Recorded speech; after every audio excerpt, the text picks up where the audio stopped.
क्यों बुलवाया? अरे आपने तो दोस्तों, पिछले सीन में आपने देखा कि कैसे अपने पति की मौत के बाद गंगा बदले की आग में जलते हुए सीधा जंगल की तरफ निकल पड़ी। अब आगे देखिए, उधर जंगल में डाकुओं का सरदार खड़क सिंह अपने साथियों को बता रहा है कि बिरजू की रुला देने वाली कहानी सुनकर उन्होंने उसे अपना साथी बना लिया है। तभी डाकू के भेष में बिरजू की धमाकेदार एंट्री होती है। इसी बीच इन लोगों को जंगल में किसी की रोने की आवाज़ सुनाई देती है। जब डाकू उस आवाज़ की तरफ जाते हैं तो उन्हें बेचारी गंगा बेहोशी की हालत में मिलती है। जब गंगा को होश आता है और वो अपना दर्द बयान करती है तो डाकू खड़क सिंह उसे भी अपने गिरोह में शामिल कर लेता है और यहीं से एक संस्कारी बहू बन जाती है डाकू गंगा। देखिए कैसे जुल्म के मारे हुए दो लोग अब एक हो जाते हैं।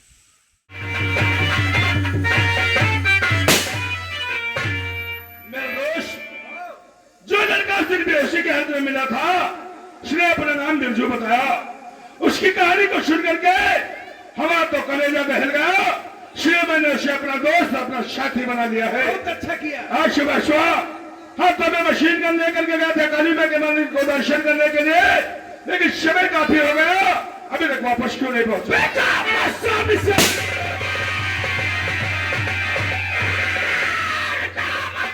मचा दूंगा, कयामत में मचा दूंगा। तूफान की लहर बन गई, गांव का जुर्म जालिमों पे पीट देती।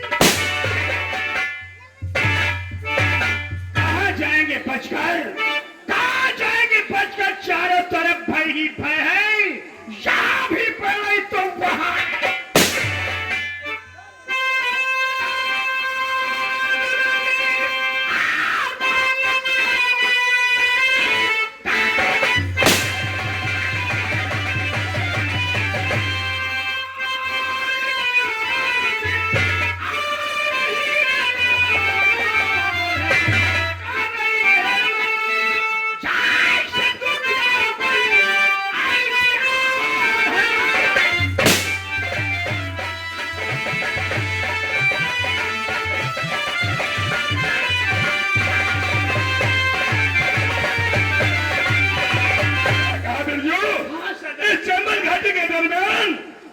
की भली आवाज आ रही है तो मैं दोस्त बिरजू तो कोई रोकता रहे, हम मुस्कुराते रहे, कायम करते हैं बिल्कुल हमारा। चलो चल करके इसका और लगा पता कैसी आवाज है।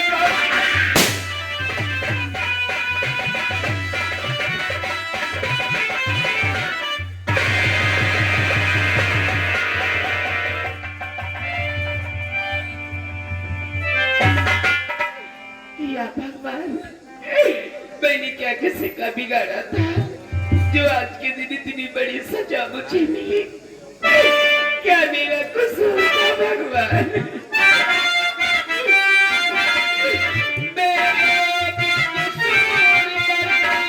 मालिक मुझे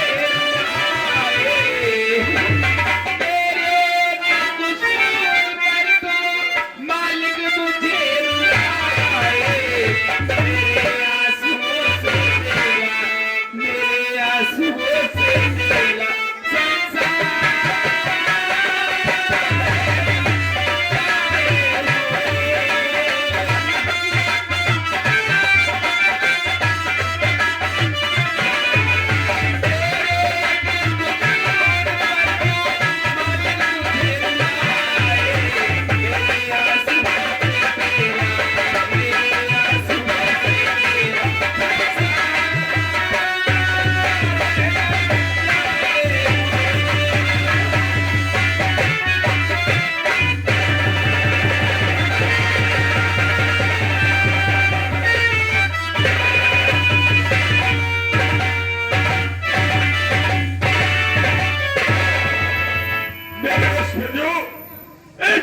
के दरमियान एक औरत बेहोश पड़ी है। पहाड़िया जाओ जाकर के देखो ये औरत जीवित है या मर चुकी है। सांस चल रही है, सांस चल रही है तो इसे फौरन हवा खिलाओ, होश में लाओ।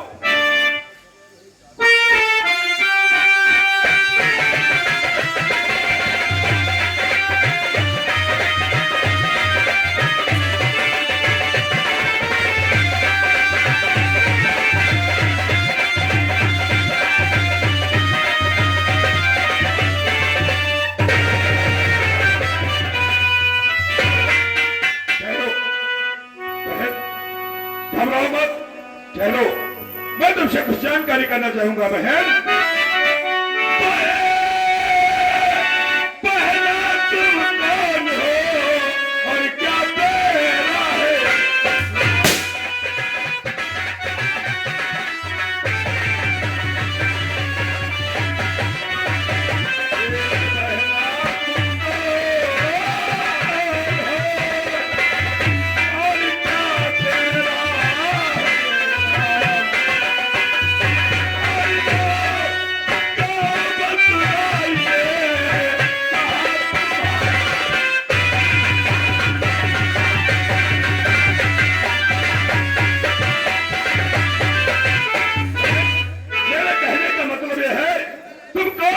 रहने वाली हो, तुम्हारा नाम क्या है?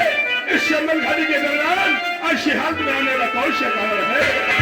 मेरा नाम पता जानना चाहते मेरी बहन, भैया मैं तो लुटी गई, भैया मैं तो लुटी गई और हाँ नहीं घर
परेशान मत हो, जिसका कोई नहीं होता है उसका हमेशा भगवान होता है। और भैया मैं आपसे जानना चाहती हूँ। क्या जानना चाहते हो? मुझे होश में लाने वाले, मेरी जान की हिफाजत करने वाले आप लोग कौन हो? हम लोग बिटिया झाटू हैं, हम लोग डाकू हैं। डाकू लुटेरे बदमाश। बहन, तो हमारा नाम जानना चाहते हो कि आपको होश में लाने वाले कौन है? तो मैं तुम्हें अवश्य बताऊंगा। इस शमन घाटी के कोने कोने में तहलका मचा देने वाला, गरीबों का मसीहा, गरीबों का हमदर्द, जिसे कहते हैं डाकू खड़ा। आप लोग डाकू हैं, डाकुओं का पैसा एक दूसरे को लूटना, एक दूसरे को परेशान करना, लेकिन आप लोग मेरे पास क्या लूटोगे? मेरे पास कुछ नहीं। आपका पहला शब्द है, डाकू का पेशा होता है लोगों को लूटना, लोगों को परेशान करना, लेकिन मैंने अपनी जुबान से तुम्हें बहन कहा है, और भाई बहन के घरों को लूटते नहीं है, उनकी रक्षा करने के लिए अपने जान की बाजी तक लगा दिया करते हैं। मेरी बहन बोल क्या चाहती है? भैया आप अगर मुझे होश में लाया है, आपने मेरी जान को बचाया है। क्यों नहीं बहन? भैया मैं आपसे कुछ कहना चाहती हूँ। क्या कहना चाहते हैं? बोल क्या मांगना चाहते हैं? जो भी मांगना चाहते हैं मैं वादा करता हूँ चीज दूंगा। अगर आज तू चाह जाना चाहेगी, मैं वादा करता हूँ हमारे शायद शादी तुझे उस जगह तक पहुंचा देंगे। अगर आज तू हमसे हमारी जान भी मांगेगी तो हम वादा करते हैं, प्रतिज्ञा करते हैं, अपनी जान तेरे कदमों में निछाड़ कर देंगे, लेकिन वो तक नहीं करेंगे। कोई बहन अपने भाई की जान थोड़ी ना मांगती है। क्या चाहते हैं मेरी बहन? भैया आपने मुझे बहन कहा है, तो मैं आपसे कहना चाहती हूँ मरते वक्त अपने पति को वचन दिया है। हाँ, जिन जालिमों ने इस दुनिया में चैन से जीने नहीं दिया, जिन लोगों ने मेरा सुहाग उजाड़ दिया, मैं इन कुत्तों से बदला लेना चाहती हूँ।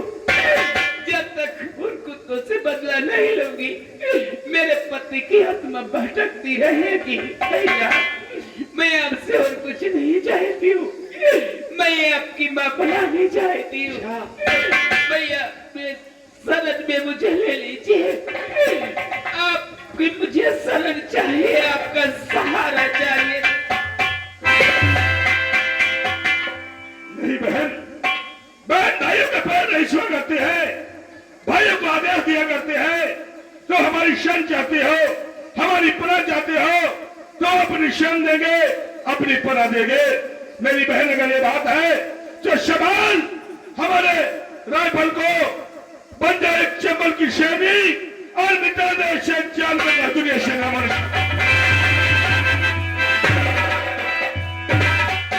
भैया, आपने मुझे पनाह दिया है, आपने मुझे सहारा दिया है, तो आज यह तुम्हारी मां भवानी उठाकर कसम खाती हूँ, प्रतिज्ञा करती हूँ कि जब इसमें से गोली निकलेगी तो उन जालिमों के लिए जो समाज में गंदगी फैला रखी है,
सुलगती आग हृदय की उसके खून से बुझाऊंगी, नलिया बदला तमुन प्रतिज्ञा करता है, तुम्हारा साथ हर कदम पर देंगे। अरे उन हरामजादों की मंगोरिया, उन हरामजादों की मंगोरिया स्मृति में मिला दूंगा। उठा राइफल तो उनका कलेजा। लूट कर मेरी इज्जत अभय सिंह और काली सिंह, लूट कर मेरी इज्जत मेरा सुख चैन छीना है। अरे तुझे बर्बाद कर दूंगी ऐसा का। अरे जाम का जाम होगा, पानी का होगा जाम नहीं। जाम का जाम होगा, पानी का होगा जाम नहीं। अभय सिंह का वानिश काली सिंह और एसपी वीर सिंह, अगर तुम्हें जूता न मारे तो खुला न मेरा।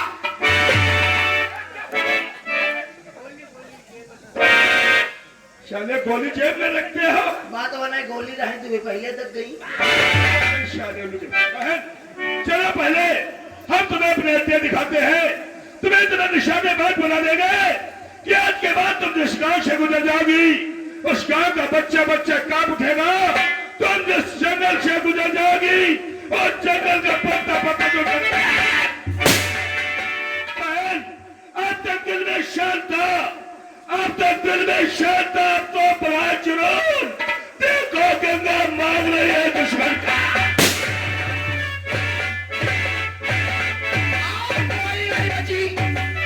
सुधर जाओ काली सिंह, अभय सिंह, वीर सिंह।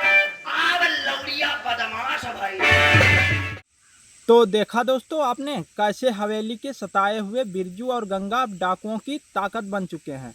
अब आगे की कहानी में देखिए, इधर थाने में वो भ्रष्ट एसपी वीर सिंह अपने पुलिस वालों से डाकू बिरजू के बारे में पूछताछ कर रहा है, लेकिन बिरजू का कोई पता नहीं चला है। तभी कहानी में एक नई और ज़बरदस्त एंट्री होती है। ये कोई और नहीं बल्कि अभिमन्यु की छोटी बहन नैना है, जो अब पुलिस अफसर बनकर इसी थाने में चार्ज लेने आई है।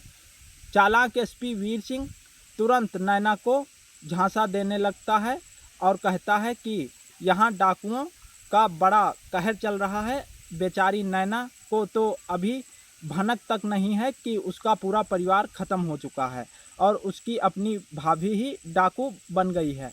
देखिए थाने में आई इस नई अफसर का ये सीन।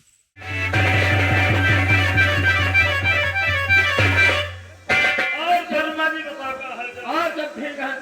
ये चौकीदार नहीं दिखाई पड़ा। ये है साहब, जय हिंद। सुबह का टाइम है, हैं? सुबह का टाइम है, हम कहते हैं कुछ भजन भजन हो जाए। वो तो बात हम मानते हैं तुम्हारी। जी साहब, भजन वजन तो मालूम है, बहुत नीक, बहुत बड़े शास्त्री हमारे। बहुत मन तेल लगा, फिर कुर्सी लगा और तुम ये भजन का बोल सुनो। जान जान क्या हो रहा? कुछ नहीं साहब, आदमी का इंतजार हो रहा था। एक बात बता, पेंचो का कुछ पता चला? इलाके का चप्पा चप्पा छान मारा, बिरजू का पता नहीं चला साहब। क्या कहा? नहीं चला साले, भाग देखा मुंह फैला रहे हो। पेंचो का पता नहीं चला? उसे जमीन खा गई, आसमान निकल गया? पता नहीं साहब चल रहा उसका। पता नहीं? इसका मतलब तुम लोगों ने पेंचो का कुछ पता नहीं लगाया। नहीं साहब, हर चौराहे पे ढूंढा, मतलब मांदर चौक कहूँ पता नहीं। हर एक साले हराम जादे कह के वो चौराहे पर बैठकर तुम लोगों का इंतजार करता कि बार बार शर्माए हमें गिरफ्तार कर ले। अरे एक होटल ना छोड़े ना, एक होटल में जाए ले। अच्छा, मिला ही नहीं जाता। बातें ऐसी करते हैं।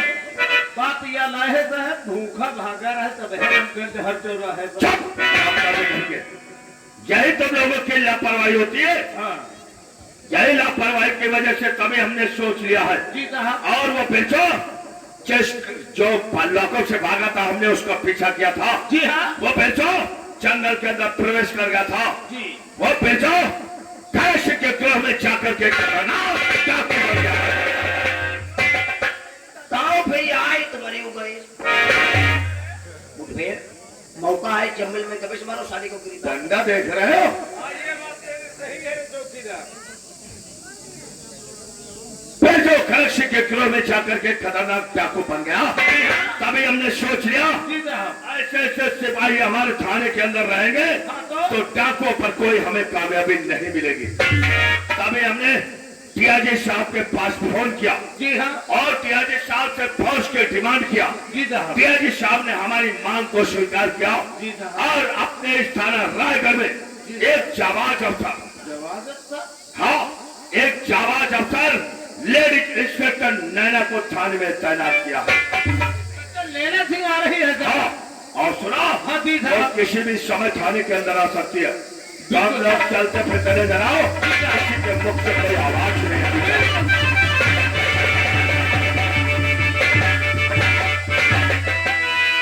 क्यों बुलवाया? अरे आपने ऐसा आपने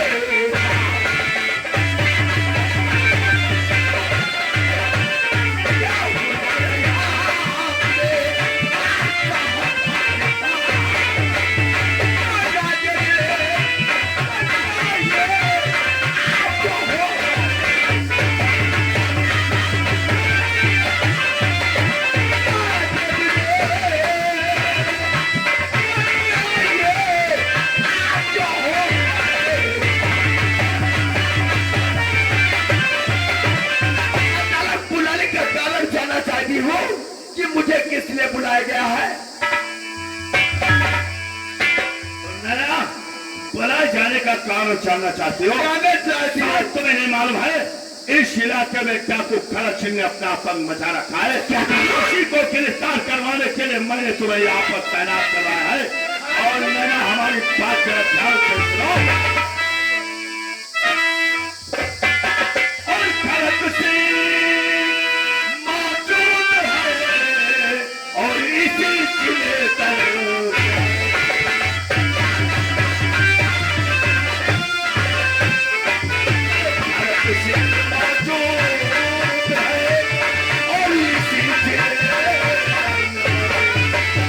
और फिर भी चलता और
आज चुका चंपा कहाँ जाएगा पंछी डाल का घर बैठे आ रहा है भोजन उसके। सिर्फ आपका आदेश व परमिशन चाहिए। उस खड़क सिंह का, उस खड़क सिंह को मैं अजय अरेस्ट करने के लिए जाऊंगी। अगर ये बात है मैं तुम्हें इजाजत दे रहा हूं और जाओ और बाकी खड़क सिंह को अरेस्ट करके लाओ। अरे क्या बोलेगा, क्या कहा? क्या तो खड़क सिंह को गिरफ्तार करने के लिए जा रही हो, लेकिन आज मैं भी तुम्हारे साथ चलूंगा। हाँ, तुम्हारी बहादुरी और दिलेरी देखूंगा किस तरह से डाकुओं पर कामयाबी पाती है। अगर आप भी करेंगे तब तक काम और भी आसान हो जाएगा। सिपाहिया, गाड़ी कागज के बाहर निकालो और आज कोई डाकू बचना नहीं चाहिए। तो दोस्तों पिछले सीन में आपने देखा कि कैसे थाने में नई अफसर नैना की एंट्री हुई और एसपी ने उसे डाकुओं का खौफ दिखाया। अब आगे देखिए नैना अपने फर्ज को निभाते हुए डाकू खड़क सिंह को अरेस्ट करने के लिए एसपी वीर सिंह से इजाज़त मांगती है। ये शातिर एसपी भी अपनी चालाकी दिखाते हुए नैना के साथ खुद पुलिस फोर्स लेकर जंगल की तरफ निकल पड़ता है। अब देखना यह है कि जंगल में पुलिस और डाकुओं का ये आमना सामना कितना भयानक होने वाला है।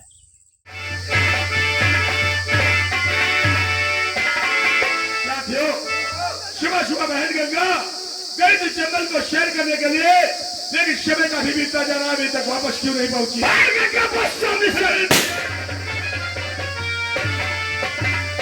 हमारा नाम लेते ही ये वो भैया होती है गुजरती हूँ जिस गली से तो सुनी ना भैया क्या चंबल है गाली।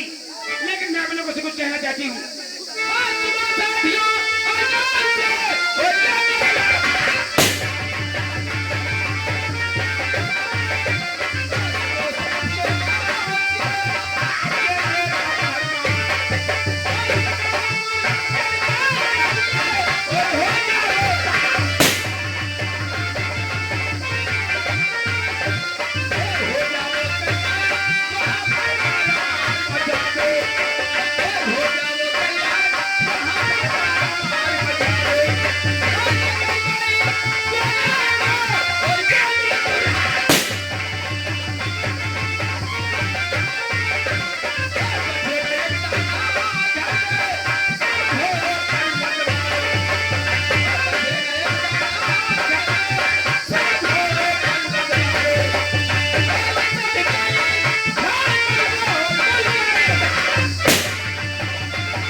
तो देखा दोस्तों आपने कैसे पुलिस फोर्स डाकुओं का खात्मा करने जंगल पहुंच गई। अब आगे की कहानी में देखिए जंगल में डाकू खड़क सिंह, बिरजू और गंगा का पूरा गिरोह मौजूद है। तभी पुलिस वहां धावा बोल देती है और दोनों तरफ से गोलियां चलने लगती हैं। फायरिंग से बचने के लिए डाकू अलग अलग दिशाओं में भागने लगते हैं। डाकुओं को बिखरता देख ये चालाक एसपी नैना से कहता है कि हमें पुलिस फोर्स को कई टुकड़ों में बांट देना चाहिए ताकि डाकू बचकर ना भाग सकें। लेकिन फोर्स को अलग करने के चक्कर में ये भ्रष्ट एसपी खुद जंगल में अकेला पड़ जाता है और फिर होता है असली इंसाफ। जिस रास्ते से एसपी अकेला जा रहा होता है वहीं डाकू बिरजू और गंगा घात लगाकर छुपे बैठे होते हैं। वो तुरंत इस गद्दार एसपी को पकड़ लेते हैं, इसकी जमकर धुनाई करते हैं और गोली मारकर इसे हमेशा के लिए मौत के घाट उतार देते हैं। देखिए कैसे इस पहले पापी का खौफनाक अंत होता है।